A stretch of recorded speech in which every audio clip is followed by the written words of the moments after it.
चमकौली नाम के एक छोटे से गांव में एक बहुत ही सुंदर बाग था, लेकिन कोई भी गांव वाला उस सुंदर बाग में जाने से डरा करता था। उनका मानना था कि अक्सर बाग के उस पार वाली गुफा के अंदर से किसी जिन्न की आवाजें आती हैं, जो आते जाते लोगों को आवाजें देता है, जिससे गांव वाले बहुत डरा करते थे।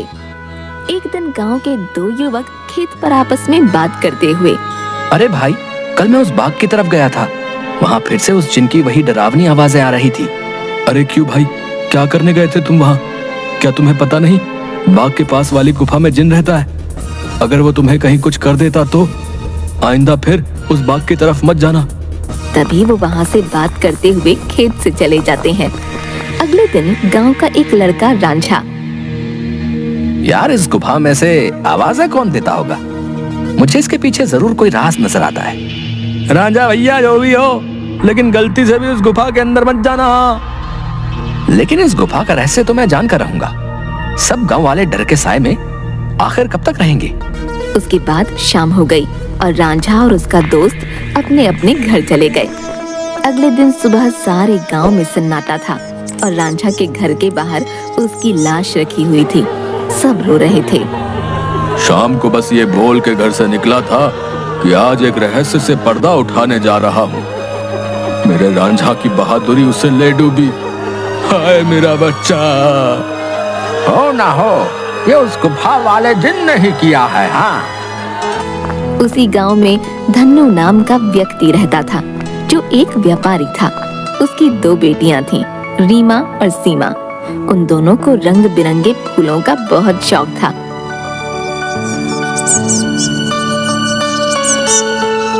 बहुत दिन हो गए हैं, चलो आज हम गांव के बाग में चलते हैं। न जाने क्यों हमें बाबूजी उस बाग में जाने से मना करते हैं। इस पूरे गांव में एक वही जगह है जहाँ कितने सुंदर सुंदर फूल होते हैं। हाँ सीमा, वो बाग सच में बहुत सुंदर है। उस बाग में बहुत सुंदर सुंदर फूल होते हैं, लेकिन बाबूजी हमें जाने नहीं देते। वो कहते हैं गांव के बाग के उस पार एक गुफा है जो बहुत ही भयानक है, हमारा जाना वहाँ सही नहीं होगा। लेकिन गांव की रांझा भाई की मौत के बाद तो गुफा और ज्यादा डरावनी लगने लगी है। अरे रीमा, ये सब झूठी बातें हैं, मुझे नहीं लगता वहाँ ऐसा कुछ है। और वैसे भी गांव वालों ने उस जिन्न को देखा नहीं, बस उसकी आवाज ही सुनी है। अगर सच में वहाँ कोई जिन्न होता तो क्या गांव वालों के सामने नहीं आता? हाँ, बोल तो सही रही हो सीमा, मुझे भी लगता है कि वहाँ कुछ नहीं है। चलो ठीक है, हम दोनों कल ही बाग में जाएंगे और हो सके तो क्या पता रांझा भाई की मौत का राज भी पता चल जाए। हाँ, कुछ नहीं है, वहाँ हम दोनों सुबह चलेंगे, तब तुम खुद ही देख लेना। लेकिन बाबूजी हमें नहीं जाने देंगे सीमा। कल बाबूजी सुबह किसी काम से शहर जाएंगे, उनके जाते ही हम दोनों बाग में जाएंगे। रीमा अपना सिर हिलाती हुई, ठीक है। इसके बाद दोनों बहनें अपने कमरे में जाकर सो जाती हैं। अगली सुबह, देखो मेरी प्यारी बेटियों, मैं किसी काम से शहर जा रहा हूँ। तुम दोनों अपना ख्याल रखना और उस बाग में फूल तोड़ने मत जाना। वो जगह अच्छी नहीं है, कोई भी गांव वाला वहां नहीं जाता। पता है ना, रांझा भी वहीं जाने से मारा गया था। हम दोनों बहनें उस बाग में नहीं जाएंगी। इसके बाद धन्नू वहां से चला जाता है। उसके जाते ही दोनों बहनें उस बाग की तरफ जाने लगती हैं कि तभी एक गांव का आदमी उन्हें देख लेता है।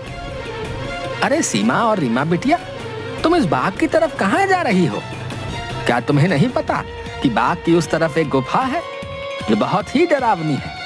वहां से अक्सर किसी जिन की आवाज आती है। अरे काका, हम दोनों बस बाग में ही जा रहे हैं, वहाँ से कुछ फूल लेकर बस अभी आ जाएंगे। आप चिंता मत कीजिए, हम बाग के उस तरफ वाली गुफा में नहीं जाएंगे। चलो ठीक है बेटिया, लेकिन तुम दोनों शाम होने से पहले आ जाना। अच्छा, अब मैं चलता हूँ। इसके बाद वो आदमी वहाँ से चला जाता है। थोड़ी दूर चलने पर सीमा और रीमा देखती हैं कि दो चोर आपस में बातें कर रहे होते हैं। अरे भाई, हम ये सही कर रहे हैं क्या? गांव वाले तो कहते हैं उस गुफा में एक जिन रहता है जो लोगों को आवाजें देता है। मुझे नहीं लगता है ऐसा कुछ है। वो गुफा गांव के सरपंच की है। मुझे तो लगता है उसमें बहुत सारा खजाना होगा।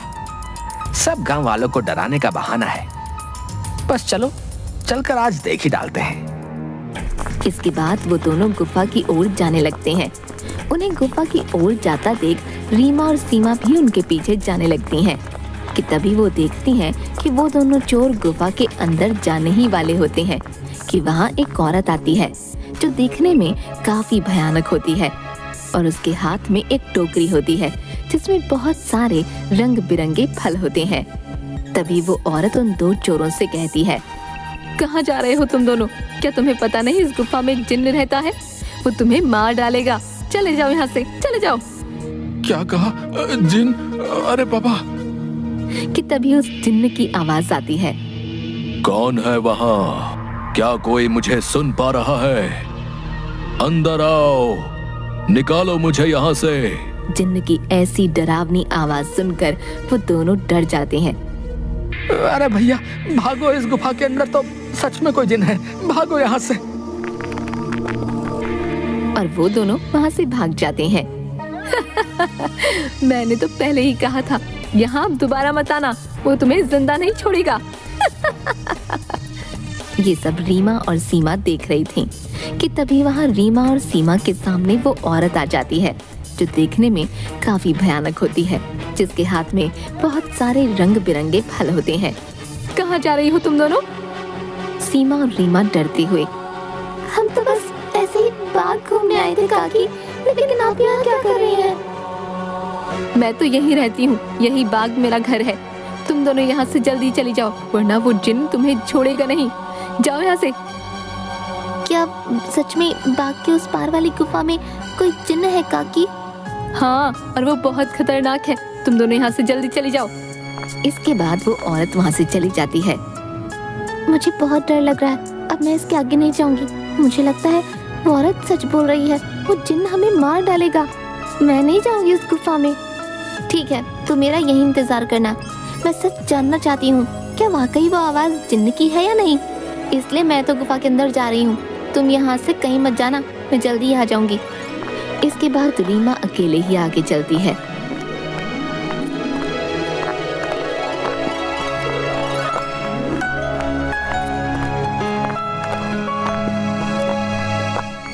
रीमा चलते चलते उस गुफा के पास पहुंच जाती है। तभी एक आवाज उसे सुनाई देती है जो काफी भारी होती है। ऐसा लगता है जैसे किसी रोते हुए इंसान की आवाज हो वो। कोई है यहाँ? मुझे यहाँ से बाहर निकालो। मैं इस गुफा में बरसों से कैद हूँ, निकालो मुझे यहाँ से। रीमा बड़ी हैरानी से वहीं खड़ी हो जाती है। कौन हो तुम और क्यों मुझे आवाज लगा रहे हो? क्या तुम वही जिन्न हो जिसके बारे में गांव वाले बात करते हैं? क्या सच में तुम यहाँ इस गुफा में हो? हाँ, मैं जिन हूँ। मैं कई सालों से इसी गुफा में कैद हूँ। मेरी सहायता करो लड़की, मेरी बात मानो। मैं तुम्हें कोई नुकसान नहीं पहुंचाऊंगा। तुम मुझे इस गुफा से आजाद कर सकती हो। इसके बाद मैं यहाँ से हमेशा के लिए चला जाऊंगा। मेरी सहायता करो। क्या सच में हमेशा के लिए तुम यहाँ से चले जाओगे? मैं तुम्हारी सहायता जरूर करूंगी। मुझे क्या करना होगा जिन? बताओ मुझे, मैं अवश्य ही करूंगी। तभी गुफा के दरवाजे खुलते हैं और रीमा उस गुफा के अंदर चली जाती है।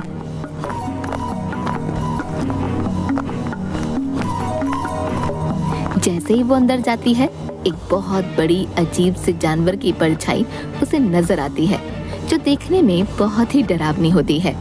आओ लड़की, तुम्हारा जिन की इस गुफा में स्वागत है। मैं कई सालों से गुफा के बाहर आते जाते लोगों को आवाजें लगाता हूँ। सब गांव वाले डर कर भाग जाते हैं। कोई भी गांव वाला इस गुफा में आने की हिम्मत नहीं कर पाता। लेकिन तुम बहुत ही बहादुर लड़की हो जो इस गुफा में अकेली चली आई हो। क्या तुम जिन्न हो? लेकिन तुम मुझे दिखाई क्यों नहीं दे रहे हो? क्या तुम किसी को दिखाई नहीं दे सकते हो? नहीं, मैं जिन नहीं हूँ लड़की। मैं उस जिन की परछाई हूँ। वो जिन तो इस गुफा के कैद खाने में बरसों से कैद है। वो बाहर नहीं आ सकता है। मैं उसकी परछाई हूँ। परछाई? तुम मुझे ये बताओ कि वो जिन इस गुफा में कैद क्यों है? क्या जिन्न के इस गुफा में रिहा होने का कोई मार्ग नहीं है? मार्ग है लड़की, और तुम उस मार्ग तक पहुंच सकती हो, लेकिन इसके लिए तुम्हें इस गुफा के तहखाने में जिन के पास जाना होगा। वही जिन तुम्हें उसकी मुक्ति का राज बताएगा।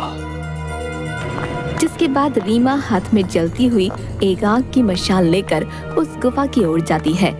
जैसे ही रीमा तहखाने के अंदर जाती है तो उसे एक आग जलती हुई दिखाई देती है। वो जैसे ही उस आग के पास जाती है, हे जिन, मैं यहाँ तुम्हारी मदद करने आई हूँ, क्या तुम मुझे सुन सकते हो? उसे उस जिन्न की आवाज आती है। आओ बहादुर लड़की, मैं तुम्हारा ही इंतजार कर रहा हूँ। मैं जानता हूँ कि तुम ही मुझे इस गुफा से मुक्ति दिला सकती हो। तुम्हारा इस गुफा में स्वागत है लड़की। तुम बहुत ही